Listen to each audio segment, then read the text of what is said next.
Hey everyone, how's it going? Welcome back to the channel and welcome back to another video.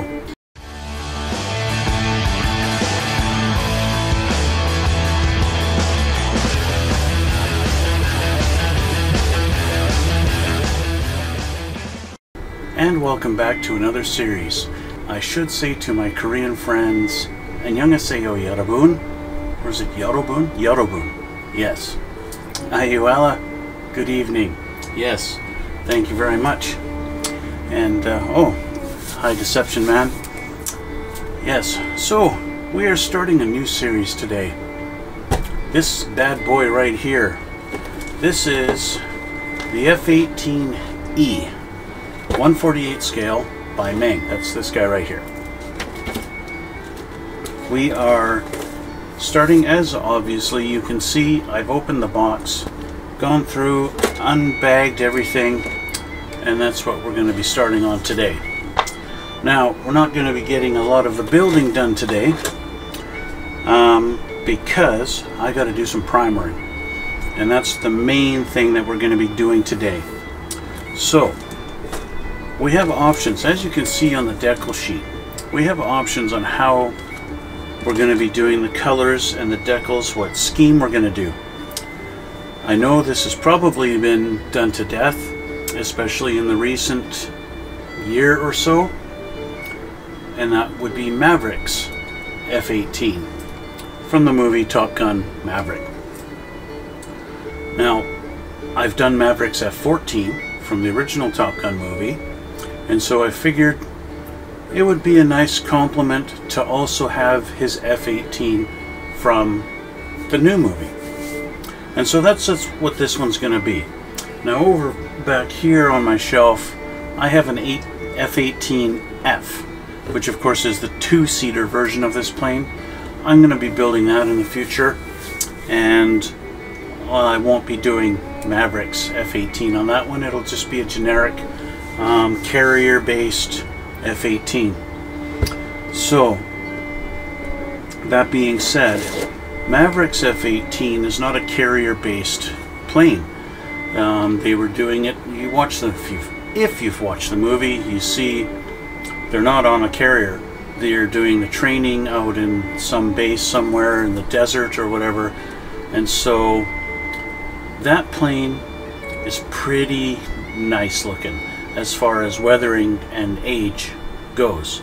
So I'm not going to be bothering doing a lot of marbling effects and really all that damage that gets done to the paint by salt in the, salt water in the air and stuff like that, like you see on a carrier-based F-18. So this one is going to be pretty nice looking. Yes, there's going to be some age because that's what happens when these things fly around, but nothing like what you see on a carrier-based jet. And another thing I don't have to really worry about is all the weapons, which Meng is nice enough to put them all in their own little baggies,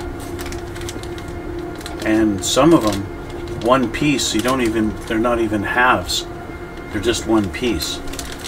One thing I do find very cool about the Meng kit is they do something with this kit that I have not seen on any other kit yet, and that is when you're assembling the pylons for the weapons, you can actually remove them. They put little pins and poly caps in there, which I already have taken out of the box to separate them. These little poly caps, you put those in and you get a little bag of pins, which I think I just put back in the box here, and they go in and you sandwich them in the pylons with these little pins sticking up, and then you just push them into the poly caps and they hold. And so you can change the armaments around. You can have them on, you can have them off. It's really a cool idea, and I like that, and I wish more companies would do it, and I would love to see that on more kits, because that's a really fantastic idea. So anyway, we have our upper fuselage, we have our lower fuselage. It goes together, it will go together, something like that in the future. But we need to prime this stuff. And I'm going to be using my Mr. Surfacer 1500 Black. That's going to be our primer coat. Now this feels kind of empty. I do have another can. Yeah. So, as you can see, this plane is kind of dark. It's kind of a dark gray. And, well, that's another issue. Because Maverick's F-18 is definitely a lighter gray than this. I would say it's probably, it looks like it's the typical light ghost gray that you see on so many American fighter jets. Which gives me two options.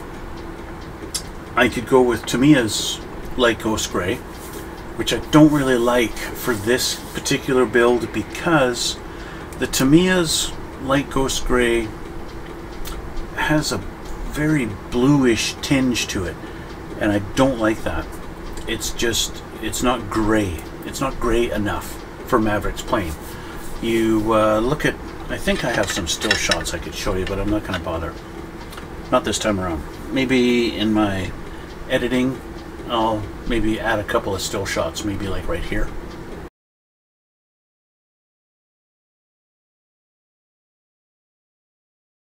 Anyway, so that's that. As you can see, Maverick's plane is pretty light gray. So I was looking at it, I've got some Vallejo surface primer. Now this looks very blue here, but you'll see it's very blue at the top and very gray at the bottom. You mix this stuff up and it kind of eliminates the blue. Now I've put a little nut in here to help mix it up, and you see now that blue is kind of all gone, right? It's a very nice light ghost gray. And so I was thinking I could actually use this color. After doing the black, I could spray this. I could air spray this stuff.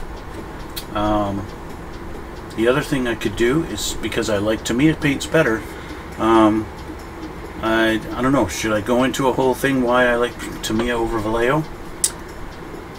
Sure, this might sound a little bit like complaining, but, well, that's what happens. I find it much easier to spray Tamiya paint compared to Vallejo. Even the Vallejo air color, I find I get a lot more tip drying on my airbrush with Vallejo paints than I do with Tamiya. I can put this straight out of the bottle into my airbrush, and I can paint it at like 20 psi, and I don't have a problem.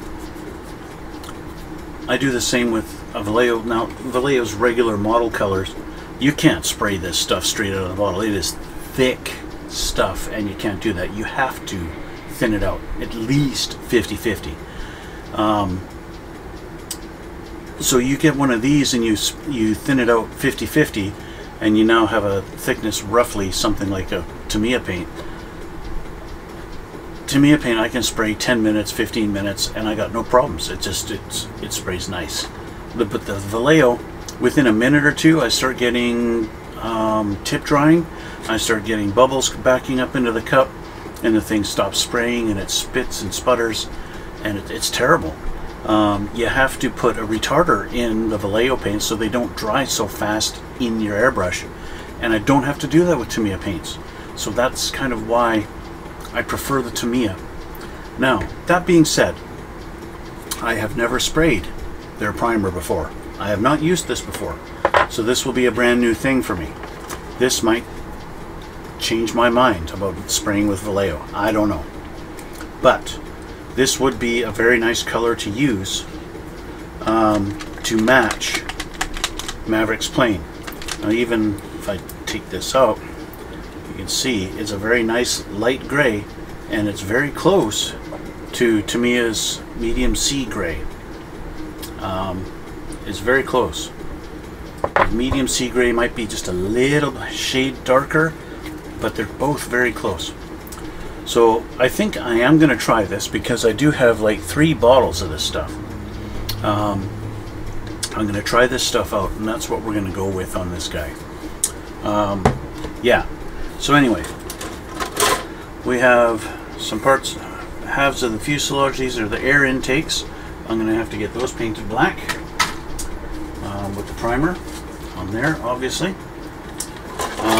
This one, we've got the air intakes. We've got landing gear bays, landing gear, tires, all that kind of stuff. Landing gear bay doors.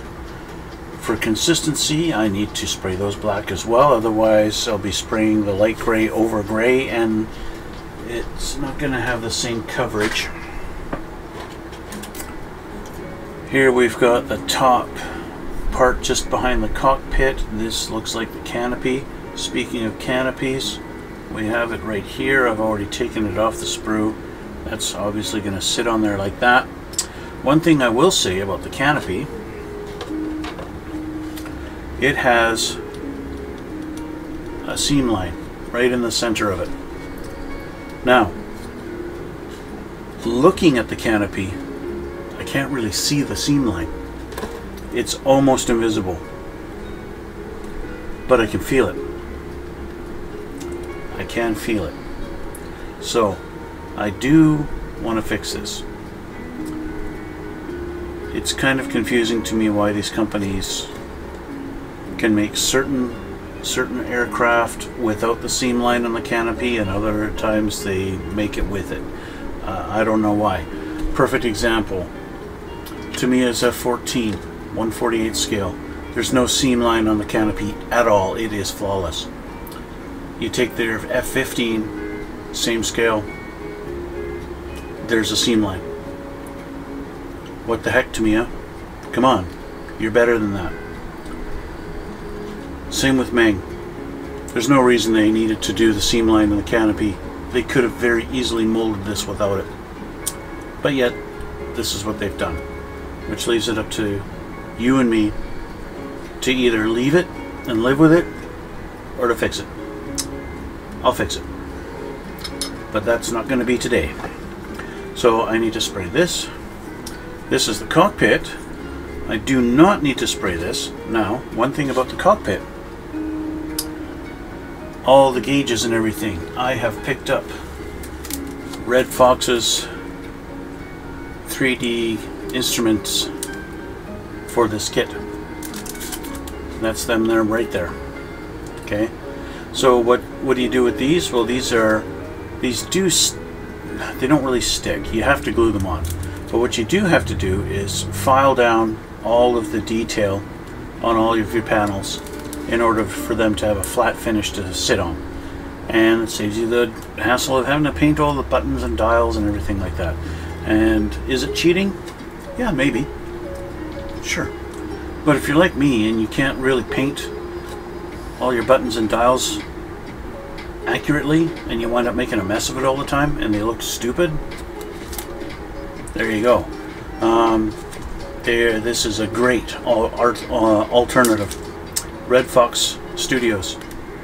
If you're interested, look them up, because these are pretty neat little things. Something like 1/72nd scale, I wouldn't bother. It's too much. Or you're working on a Harrier model where you can't hardly ever see inside the cockpit at all, then don't bother. But where you can see the cockpit pretty good and you can see all those instrumentation, yeah, definitely save you a lot of time. Not a lot of money, you've got to pay for them, right? But yeah, so that's that. What's next? We've got tail fins, and it looks like actuators, all kinds of stuff. This whole thing's going to be spray painted.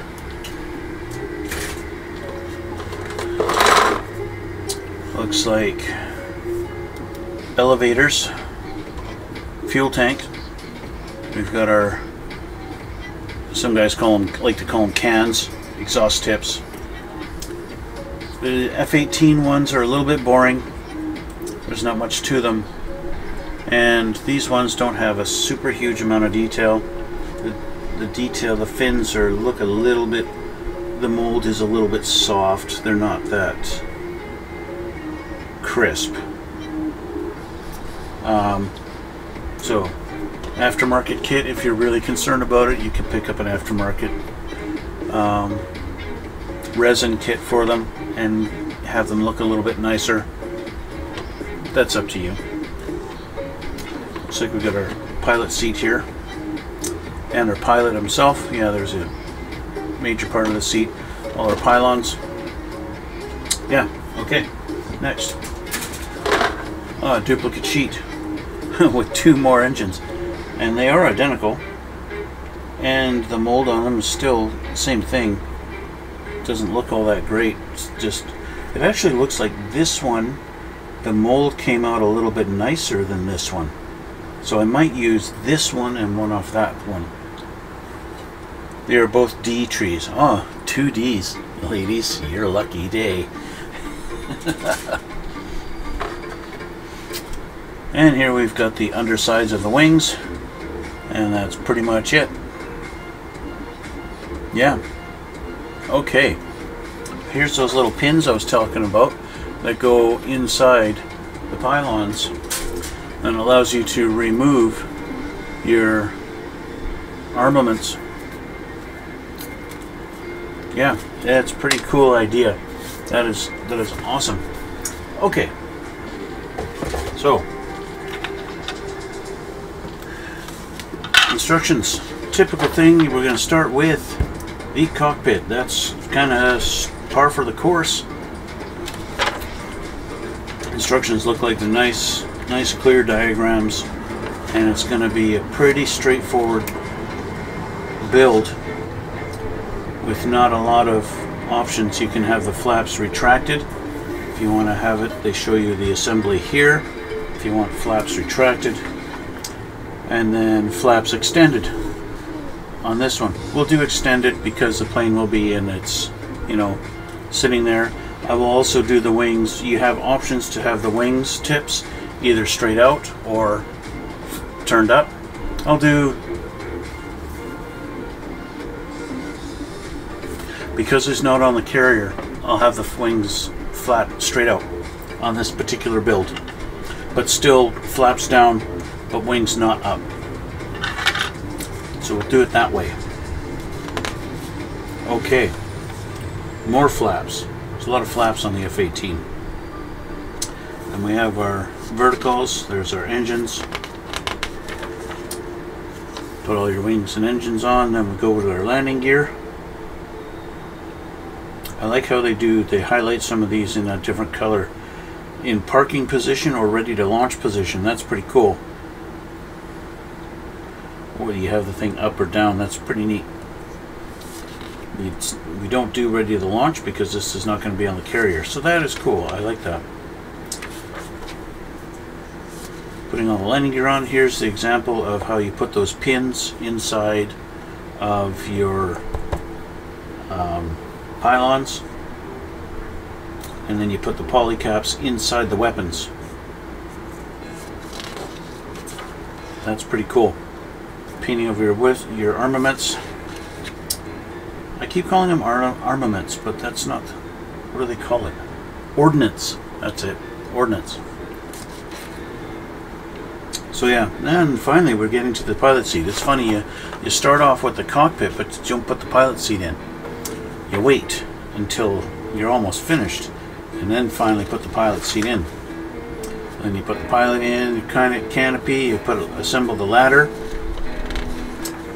and that's about it. And then we've got masks inside the thing with the decal sheet.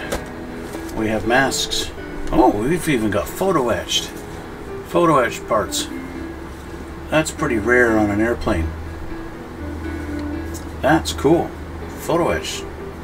That's obviously for the what do they call it? The burners, I think, in the engine. And then these are decals for the missiles and stuff. Yeah, that is cool. It's funny, masks for the tires. That is funny. And then we have our different decal arrangements and coloring if you want to. Now, one thing, looking through this, I did notice, see, we've got basically the same color. going on here. We've got the dark ghost gray on the top and then the light ghost gray on the bottom, and that is pretty much the same regardless of airplane. Same thing with this one. And then we have Mavericks. Of course, I'm guessing that when they built this model, they weren't allowed to actually name it as Mavericks F-18. They have here Pilot Unknown, United States Navy Strike Fighter Tactics Instructor Program. And so, but it is very clearly Mavericks. The decals have his name on here somewhere. Where are we here for his? We've got his name that goes on the side of the thing. Lieutenant Pete Mitchell or something like that. There he is, Captain Pete Mitchell Maverick. It's in there. So they call him out here in the decal sheet, but not in the instructions. So yeah, so there's him. But here they even have the same colors, dark ghost gray and then light ghost gray on the bottom. But when you watch the video and you see his plane is all one color. It's the same. I've watched the movie. I even took some still shots. I've looked online for pictures of his plane, like from air shows and stuff like that, where they were kind of promoting it and all that. The production photos of the plane they used for when it was flying, and the plane they used for when it's doing an inside cockpit shot. And that plane is one color, light ghost gray, not dark. And so it's going to be the light ghost gray that I am painting it, because I'm not doing two-tone, because two-tone would be not accurate to the movie, and I want to try and do it as accurate to the movie as I can. So that's that. And then at the end we're painting all our missiles and bombs, and that's it. I even wrote down the color I wanted to paint it and all that stuff. So that's it. So first thing I want to do is prime this thing black and get that started. So I'm probably going to run out on this can, so I might as well get this one ready to go.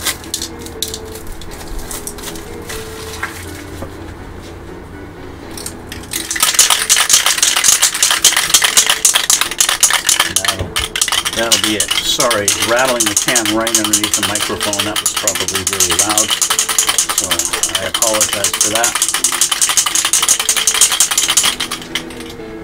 That's loud in my ear. I can't imagine what it was like in yours. Okay, get my little pile of parts here.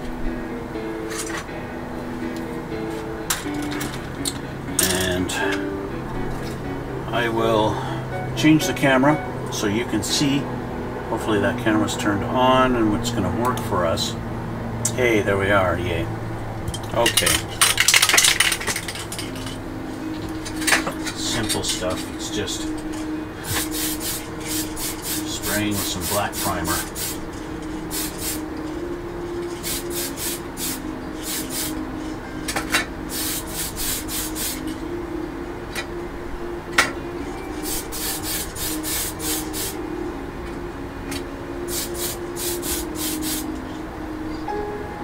One done.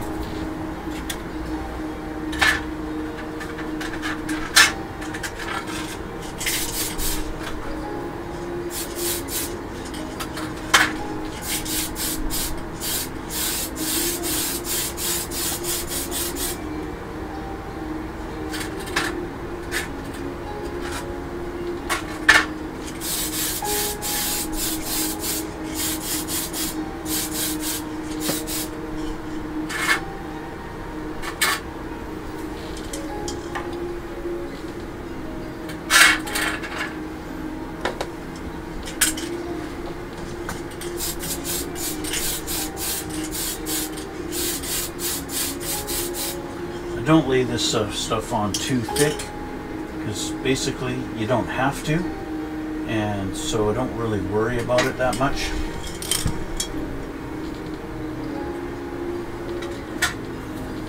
Okay. This guy now.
Some of these parts, I'm basically spraying it for consistency. Although I don't need to do, I don't necessarily need to prime everywhere. But for consistency in how the next color is going to lay down, I need it to be consistent. So you have one big panel that you've primered, and you have a little piece that you're just going to put on. It's maybe one little panel piece. And you put that on there, and you haven't primed it with the same primer that you've done the rest of it in. When you put your top coat down, it's going to come out looking just a little bit different. And so that's why I'm doing the whole thing. Now you might be saying, well, why don't you just wait till you have it all assembled and then you do it all at once? Because this is easier. I'm lazy. I don't have another answer for that. It's because this is easier to do while it's all still on the sprue, right? Just do them all as one blanket sheet. That's now all that color. It's all been primed and it's all going to be ready to go. And so that's why. That's why I do that. So let's get back to it.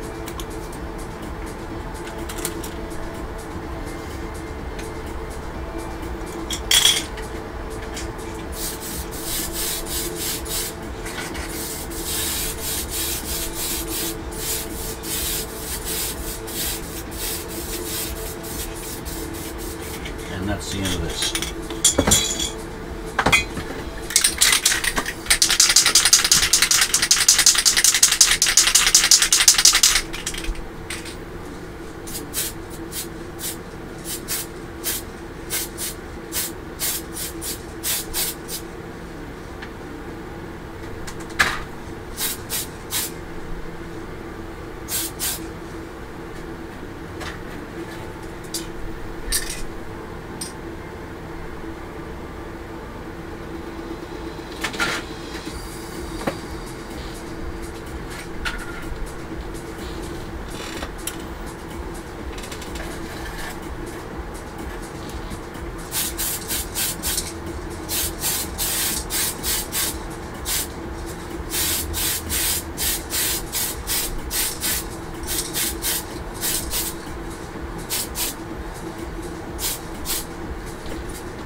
careful because of this piece. This is it's one piece. There is no underside, so this is one piece. I want to make sure I don't accidentally touch it on the other side.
Okay, that's that one. Oh, I just realized I should have done that. There we go. Okay, next. This is basically just all of it.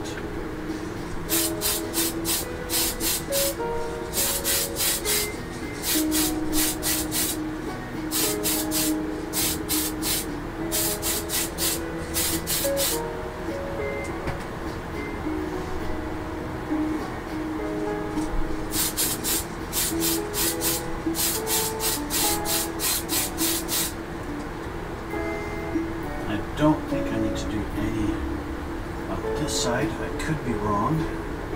It looks like it. It's kind of hard to tell.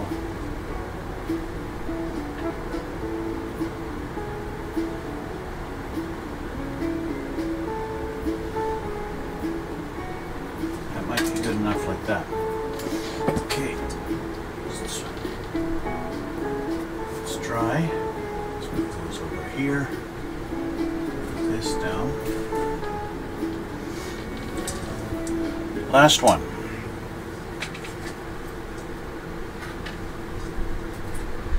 Not a lot on this one I need to do. It's going to be kind of ironic to paint this black and then I got to paint it white. But it will help with the contrast later on. I'm not going to bother with these because the outside of these don't get painted at all. This piece probably will. Just don't know which side. So I'll do that. These are landing gear bay doors, so those need it. Why not paint the tires at the same time?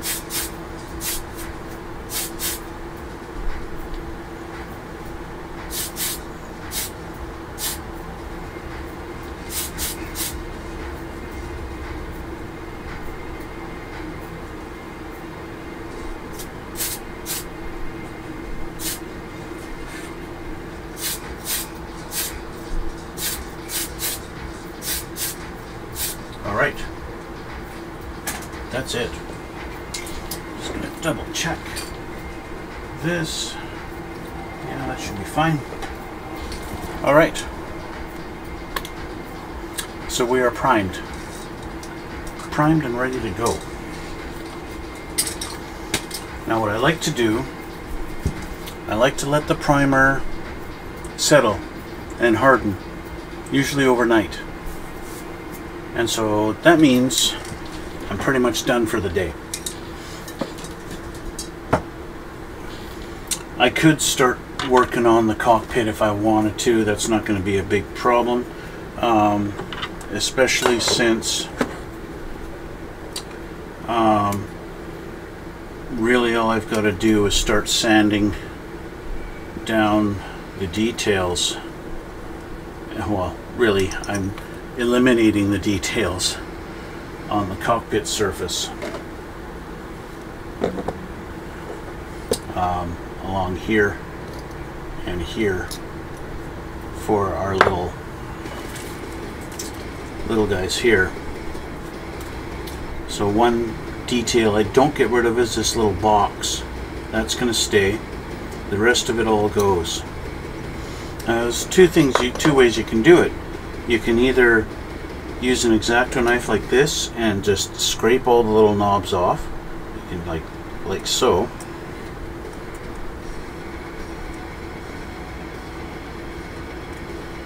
You can do that. Let me change the camera so you can see better what I'm doing. Where are we here? Okay. So, as you can see, it almost looks like I've just painted all the knobs on here, but really I haven't. All I've done is scrape them away, and I'll do the same on this side now too. Okay. So just come in here and say, hey, all this detail that the sculptors decided to keep, oh, I'm getting rid of it all. Okay. And basically, you want it smooth. Now, I want it smoother than what I can do with a knife, so I'm going to get in with my little file here and just, fortunately these files are like 3D, and can get in here and just make it nice and smooth with no raised edges, and that gives a nice flat surface for the 3D sticker to sit down on. Okay.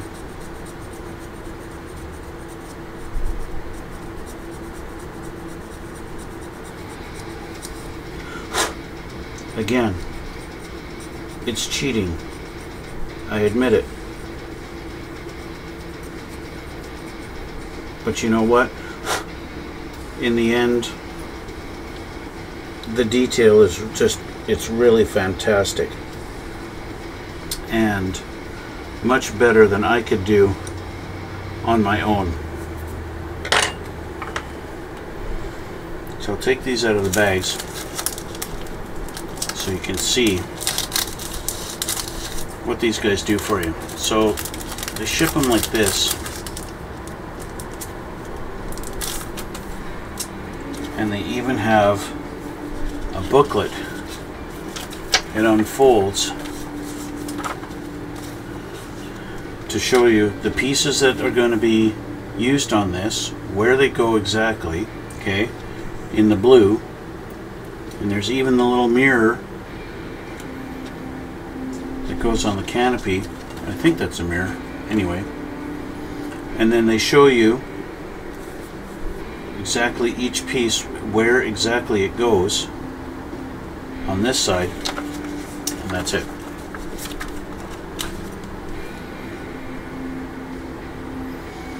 So they warn you not to bend them, and not to, it says, attention, the quickset 3D acrylic parts must not be cut with a scalpel because they will break.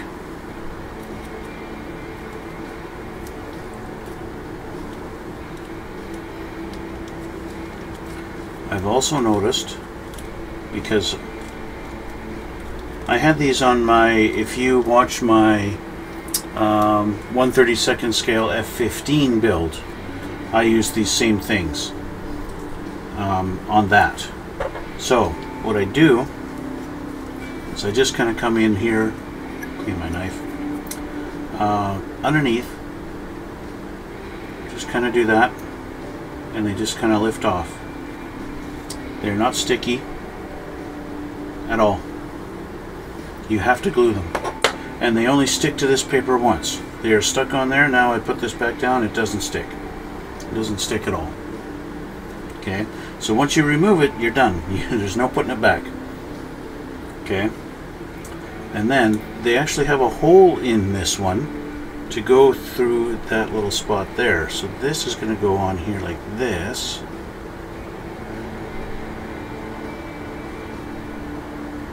And it's going to go just like that. I just want to make sure I have it in the right spot. That looks about right.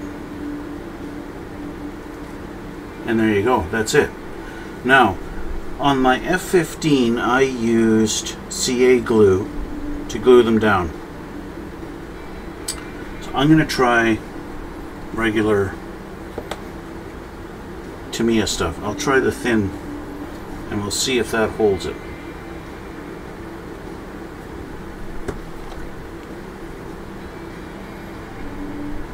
Make sure I have it in the right spot. Just like that.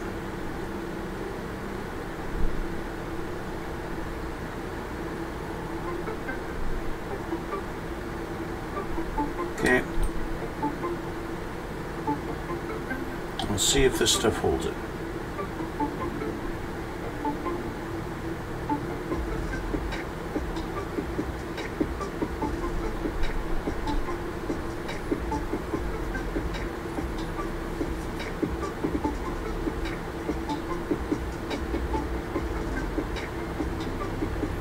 Looks like it does. So I think you can use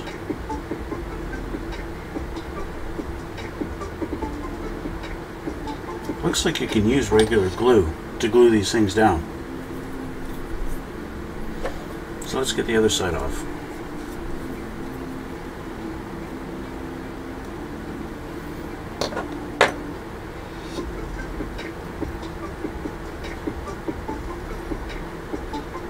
This is going to go right in that spot right there.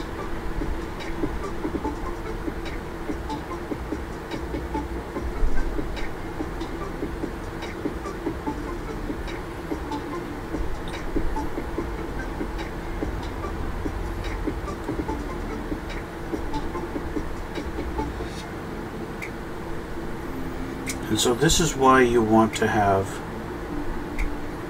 a nice, flat, smooth surface, because these things, they don't really flex, they don't bend, and you need that surface to be flat, nice and flat for them to sit down on.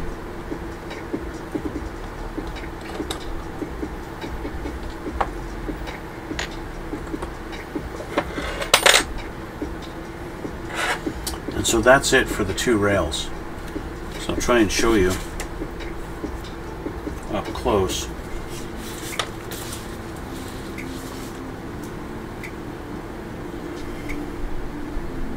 If my camera will focus for me. Come on. There we go. That is much more detail than I could have painted myself. Huge amount of detail difference. And here's just the rest of them.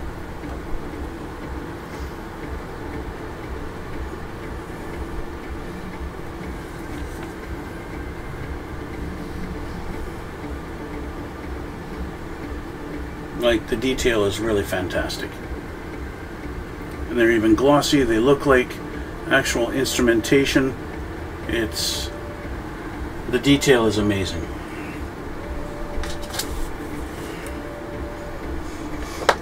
And so I can't really complain about that. Stupid camera. Yeah. So I have to get to work on the other panels. That's on the other main piece, wherever that went. I remember painting it, but I think I need to paint it gray again, because I primed it. There it is. So I hit it with the primer, but I believe it's going to be painted gray.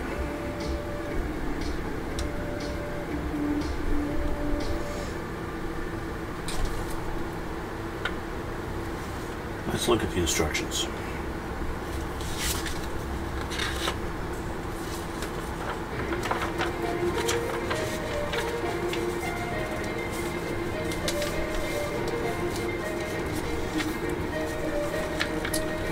So they're not telling me to paint it any color. So we want the light color to be light gray, and then the black color, the dark color, to be black. They call it black gray, but basically it's, I'm going to be using NATO black. So this whole thing should be light gray. So I really shouldn't have primered it. I could have just left it and that would have been fine.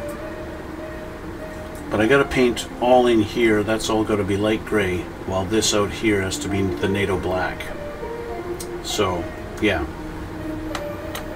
And as you guys know, I don't really do a lot of painting on my videos. I kind of do that in my spare time while watching TV, and I just kind of do it nice and slow and casual and take my time at it, and I'll show you guys the finished results.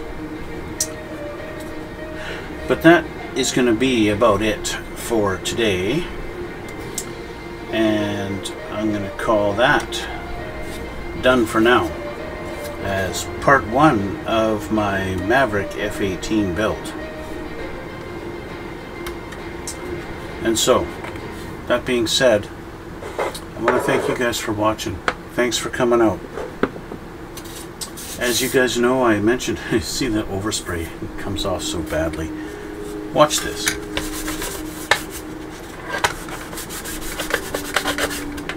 Black. That's the one drawback to using aerosol, is you do get the overspray that dries, and you get a kind of a powdery texture to it. But it wipes off pretty good, and now it's nice and smooth instead of coming off of my fingers. Anyway, yeah, as you guys know, in my last video finishing off the Tiger tank, I mentioned that I was going to do a Gundam build next, because that's typically what I do. I build an airplane, then I build a Gundam. I build a tank, and I build a Gundam. I built the Tirpitz, then I built a Gundam, and I could rotate. I've got 2 more Gundams in my build, in my arsenal. I've got 2 more to build. But my Gundam videos are the least popular of my videos. I'm not known in the Gundam communities, right? I'm more known for the North American guys who like watching airplanes and tanks and stuff like that being built, not these fictional robot suit things. I get it, but it doesn't change the fact that I grew up as a Transformers fan.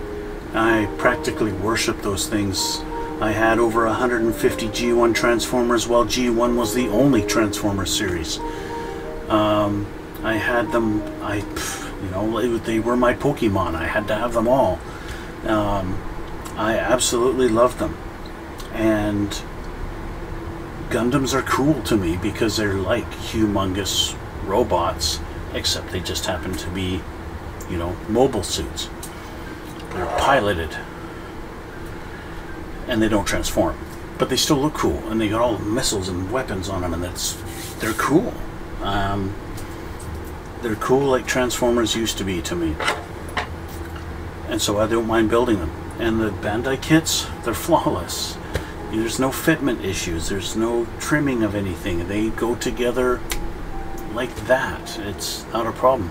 If anything, Bandai kits, you don't even need glue, and so you're press fitting them all together and your fingers get sore. You know, halfway through a build, your fingers are sore because you're pressing the pieces together so much to get them to fit tight. But they fit tight, and they fit perfect. And yeah, it's a nice change from the normal building of a regular model kit. And so I enjoy it because it's different from the norm. So when I saw that comment, not another Gundam, I thought, well, okay, you know, the people have spoken. I'll give them what they want. You guys don't want to watch Gundam builds? I won't do any more, but I do have 2 left. So I do need to do them because I have plans for them. The next one I was going to do, I was going to customize it, make it look like it's beat up and it's been in battle and it's worn and it's like some custom, you know, some guy in the military is like, this is mine and I'm making it the way I want it. And I was going to do some custom stuff on it. But you guys don't want to see it, so I'm not going to do that. It kind of, you know, took the wind out of my sails on it a little bit, and then I started feeling like I don't feel like building models. I feel like maybe I need a break. That's why I sat with this kit opened and ready to go for a week, and I didn't start on it until now, obviously. Yeah, there's my little rant, little piece of personal stuff. But I want to thank you guys for watching, and I do appreciate the comment. I really do. I like to hear the feedback. I want to know what you guys like to see. If you want to watch me paint, I'll film myself painting. If you don't want to bother, if that's you, just skip through that. Like, yeah, who cares about the painting process? I want to see the build. Then I won't bother showing you guys the paint. And so that's why I want you to leave comments in the comment box. Let me know. Talk to me. That's also why I do this stuff live, so that you could, in theory, comment and tell me shit. Oops. Tell me stuff live. And let me know what you like. I want to know what you like. Tell me what you like. Tell me what you want, what you really will. No, I'm not just... Anyway, thanks again for watching. Thanks for coming out. And if you haven't already, hit that subscribe button. There's two of them. There's one down over here, and there's another one that's over here in the corner, like right down in there somewhere. There's a little button. You can hit that and hit subscribe. And if you haven't already, please subscribe. And you can head over to my Twitch, and you can watch me live, and you can follow me on Twitch, and you'll get notified when I'm live. And then you have the opportunity, if you so choose, to come and watch me live, and you can comment and talk to me, and your comments will appear over here. And we can have a conversation. And then, if you're watching on YouTube, you can check in the comments, in the description box below, and you'll see links. And you'll see links to my Twitter, my Instagram, all that stuff. Twitter, don't do much. I just basically post that I've got a new video on YouTube. But on my Instagram, I post pictures of past builds I've done and stuff like that. So you can check those out if you like. Anyway, thanks again for watching. Thanks for coming out. And to my Korean friends, annyeong. And yeah, we'll see you all in the next one.